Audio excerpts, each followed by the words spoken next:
Hello everybody, welcome back to the channel. My name is Ron, and today we're going to be doing another Far Cry 6 tier list. This time we're going to be going over all the sniper rifles in the game. There's only 5, so this shouldn't take too long. And this first one is not actually the correct skin. I had to put I believe it's called the mixtape, which is a Ubisoft store exclusive skin. So this will take the place of the Predator rifle. We're going to talk about each of these, what they do, and I will be ranking them according to how good I think they are. So let's start with the Predator. So this is the unique starting sniper rifle that you get from upgrading the hunting shack. Because every time you upgrade the hunting shack, you get a new weapon.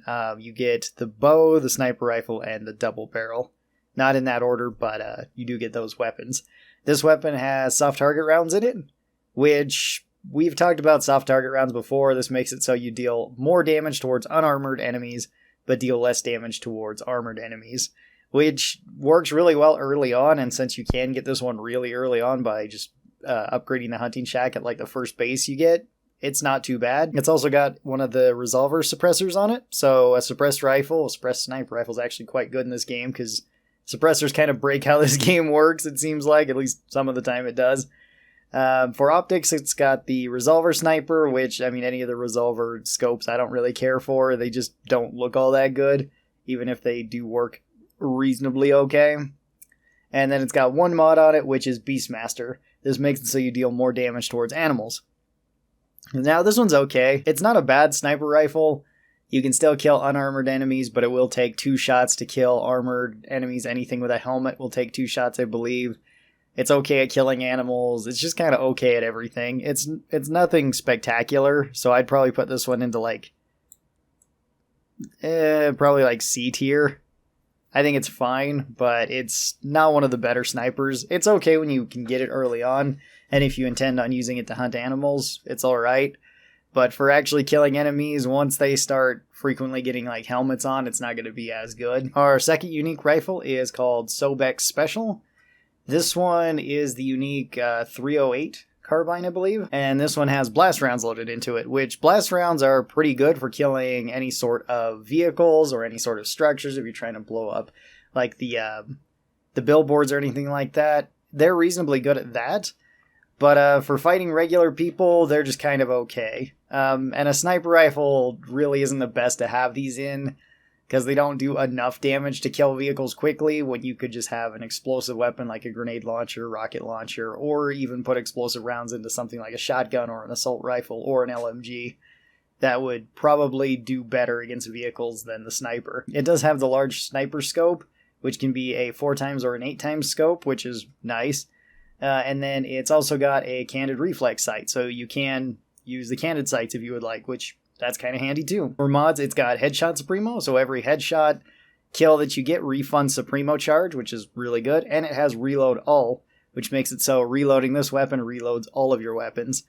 That's actually really good. This gun does have a decent amount of utility. If this wasn't blast rounds in it, if this was something more useful like just regular rounds or armor-piercing rounds, this one would probably be a top-tier sniper.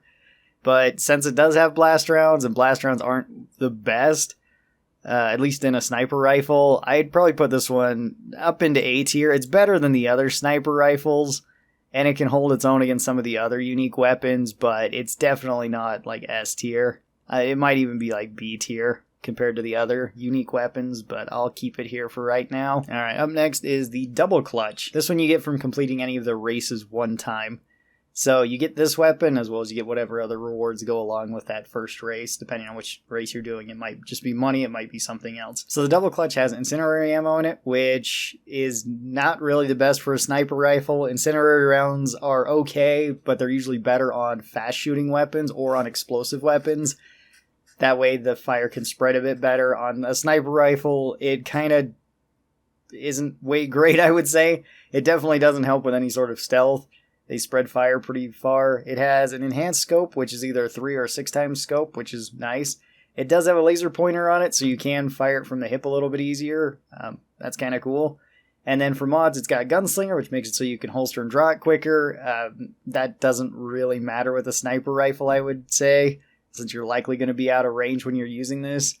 And then it has preloader, so it has improved reload when it's reloading a partially used magazine.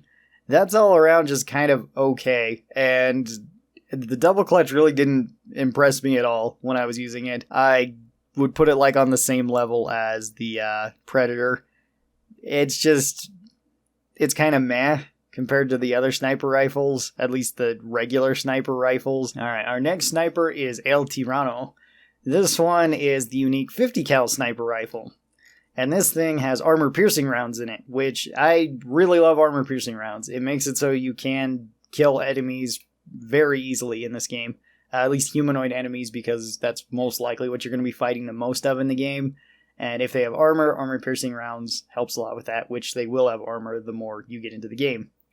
This also has a large muzzle brake on it, which makes it so it controls the recoil a little bit better and improves the muzzle flash. I don't know what that means, but it says it does it. And then we also have an optical sight, which makes it so it has up to a 10 times scope on it. So very powerful scope. This one has fresh clip, which makes it so the first shot after reloading deals improved damage. And then it has extended mag, which makes it so it has a larger magazine in it. Now all this seems really good on paper. I mean, just looking at its stats, it looks incredible because its damage is so high, its velocity is maxed out, its accuracy is really high.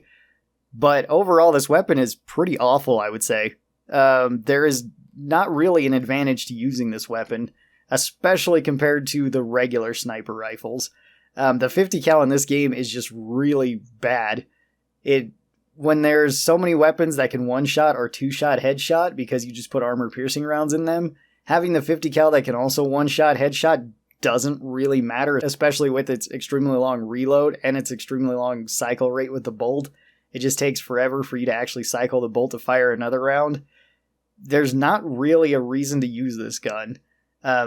Aside from that, even body shots to unarmored enemies or lightly armored enemies will not kill them. You have to hit them at least twice in the body to kill them, which is ridiculous. This weapon should be able to one-shot them, and if it could body shot enemies, it would probably actually be really good. How it works, though, it's really disappointing because you're kind of forced to use headshots with a weapon that's extremely slow. Any of the other sniper rifles with armor-piercing rounds is far better than the 50 cal with armor-piercing rounds in it, simply because they all one-shot headshot.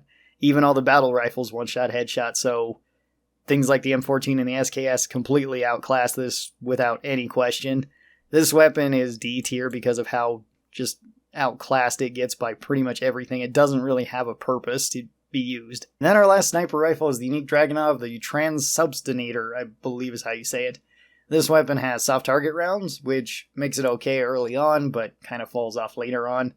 It does have the small Russian scope, which gives it an 8 times scope, which is not bad. And then it's got faster reloads as a mod, so reloads quicker. And then vampiric bullets, which makes it so you heal from the damage dealt. The vampiric bullets in this is pretty nice. The fact that it's semi-auto is good. This one is probably the second best assault rifle, and I'd put it into B tier besides the Sobex. Honestly, all the unique sniper rifles in this game were kind of disappointing, especially compared to some of the other unique weapons. None of them were really all that great. If you want the best unique sniper rifle, the best one is actually the unique M14. Just take that one. It has armor-piercing rounds in it. It has a 20-round detachable magazine. You just reload the entire 20 rounds immediately, and it one-shot headshots everything. So if you want the best sniper, just pick that one. It's an assault rifle, but it's a far better sniper than any of these snipers are. This is where I'd put all the snipers. Next time we're going to be looking at all the sidearms, so the pistols and the submachine guns. That should be pretty fun. At least the small, like, automatic pistols, not the full-size submachine guns. We've already looked at those. And then we'll probably be looking at some other Far Cry stuff. The Supremos we still have to look at, and all of the Supremo options I want to go over.